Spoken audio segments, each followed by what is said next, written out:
എല്ലാവർക്കും നല്ലൊരു ദിവസം ആശംസിക്കുന്നു.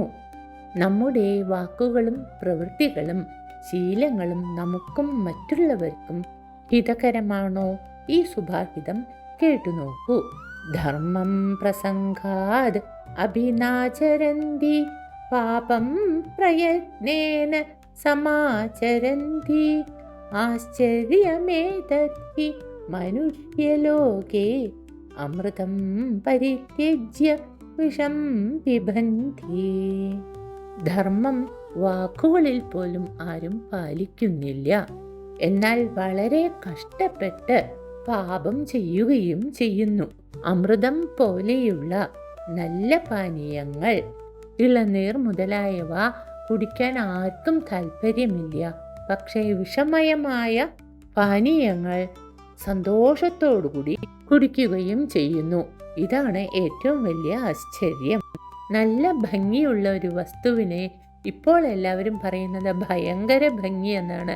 ഭയങ്കരം എന്ന വാക്കിൻ്റെ അർത്ഥം തന്നെ ഭയം കരോതി ഇതി ഭയങ്കരഃ, പേടി ഉണ്ടാക്കുന്നത് എന്ന്. ഇതുപോലെ ഒരുപാട് വാക്കുകൾ നമ്മൾ തെറ്റായി ഉപയോഗിക്കുന്നു. ആ വാക്കിൻ്റെ ധർമ്മമല്ല അവിടെ ചെയ്യുന്നത്.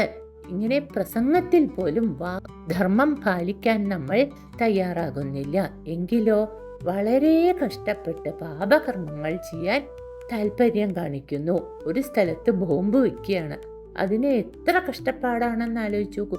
അത്ര കഷ്ടപ്പാടോടുകൂടി ബോംബ് വെച്ച് ആ ബോംബ് സ്ഫോടനത്തിലൂടെ സാധനങ്ങളോ കെട്ടിടങ്ങളോ ആളുകൾക്കോ നാശനഷ്ടം സംഭവിക്കുന്നു.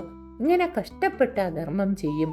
വളരെ സുഗമമായി ചെയ്യുന്ന ധർമ്മം ചെയ്യുകയുമില്ല.